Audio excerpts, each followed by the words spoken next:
I gotta say, it was an honor and a privilege to drive Garbage Force One. President Trump is just a normal, everyday guy. He hopped in, no problem. He looked at me, he said, give me one of these right here, and we don't have one of these, we have one of those. So I honked a couple times and he laughed. He said, how about we take this bad boy through McDonald's? And I said, sir, I don't think she'll fit in the drive-thru. He said, it's all right, I used to work there. If there's any comedian out there who knows exactly how the conservative mind works, it's this man right here, Brent Terhune. And this skit about Donald Trump's pathetic garbage truck stunt, sparked by this undeniably true comment about the beliefs of Trump supporters from Joe Biden. Or Puerto Rico, where I'm in my home state of Delaware, they're good, decent, honorable people. The only garbage I see floating out there is his supporters. His demonization is seen as unconscionable, and it's un-American. Is a perfect example of how Terhune not only pokes fun at the MAGA base, but also teaches us something at the same time. And he turned to me and he said something, and I'm getting chills just thinking about it. He said, this is really sticking it to Joe Biden. I said, yes, sir, it is. So, Joe, consider this a message to you, because you called us garbage. In order to prove that we aren't garbage, we got a truck that hauls garbage. Now, does that sound like something garbage would do?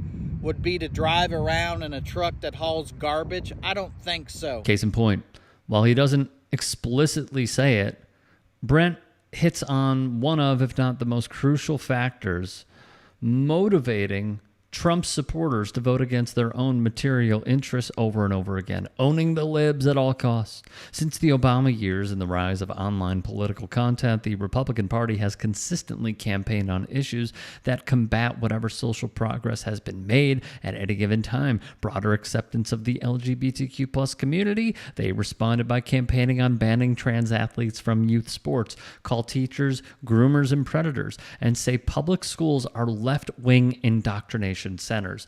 The climate crisis being an existential threat to the future of humanity, they deny its existence and expand fossil fuel extraction to benefit a few corporations that have no interest in anything other than profit. Trust medical science, doctors, decades of research data, and the efficacy of vaccines? They think it's a worldwide conspiracy to make Americans sick, whether it be through 5G radiation or causing autism in children. At the end of the day, it's all to feel superior to whoever they think the libs are, while the officials they vote for continue to rob them blind. You made a mistake, Joe. You can't call a group of people garbage unless it's meant to be funny. And in that case, those people need to stop being so soft. Maybe get a sense of humor. But if you call me garbage, that's offensive. And you should consider what it's like for people's feelings to hear that. And if being a patriot is what they're calling garbage these days, then yeah, I am garbage. Because I'm going to show up to the polls wearing a garbage bag to show you what us white trash can do. And they're going to rename Election Day Garbage Day. Because we're going to be taking out the trash, which is you. Even though I'll be the one wearing the garbage bag. And you can't forget about the victim complex that defines all right-wing politics. Society can and should change with time, but conservatives are stuck yearning for a caricature of the past that didn't exist in reality.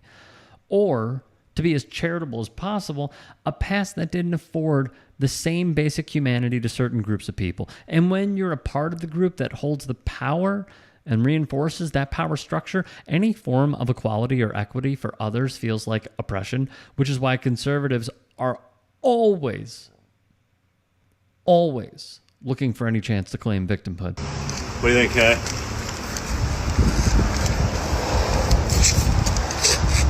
Have the number of people like Bruce stand up who are wearing the safety vest, because I was reading that at a it's a great call. At a bunch of Trump events over the last 2 days, people have been dressed just like that for Halloween. That's a great call. Hey, would you stand up if you're wearing a safety vest? If you're wearing a safety vest this morning, there you go. Pushing the green, what we call a Herbie Kirby, the green garbage can, and a Trump hat. And now we need to add a name tag that says, hello, my name is garbage. And by the way, they were chanting, "We are trash." That's the first time in America Yeah, I've never that heard of chant has ever. That will not be replicated at any other point. They seriously have no shame. You know what's so funny about that comment? I was appalled, highly insulted. But every year for Halloween, when I lived over in Bel Air, a few miles away from Clearwater Beach, we would open the gates to our house. Everybody from the neighborhood would come to our Halloween party.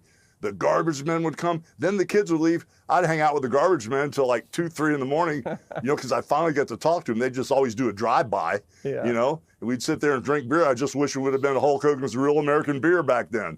But those comments were appalling. I hated to hear that. Hulk Hogan getting offended by Biden's comments has to be one of the most ironic and tone-deaf things you'll ever hear and see. I mean, I am a racist to a point. But then when it comes to nice people and whatever, then says, I mean, I'd rather, if she was going to some, I'd rather have her marry an 8-foot tall worth $100 million, like a basketball player. Guess we're all a little racist. It was unacceptable for me to have used that offensive language. There is no excuse for it, and I apologize for having done it. I am disappointed with myself that I use language that is offensive and inconsistent with my own beliefs. It is not who I am. Jason Carroll, thank you. Let me bring in wrestling insider Dave Meltzer. He's the editor of WrestlingObserver.com. Well, the only thing I could think is they're trying to humiliate the Trump supporters into voting for them. I mean, to call us Nazis. I was in Madison Square Garden. I looked all around. I'm used to the building. There was no stinking Nazis in there. There's no domestic terrorists.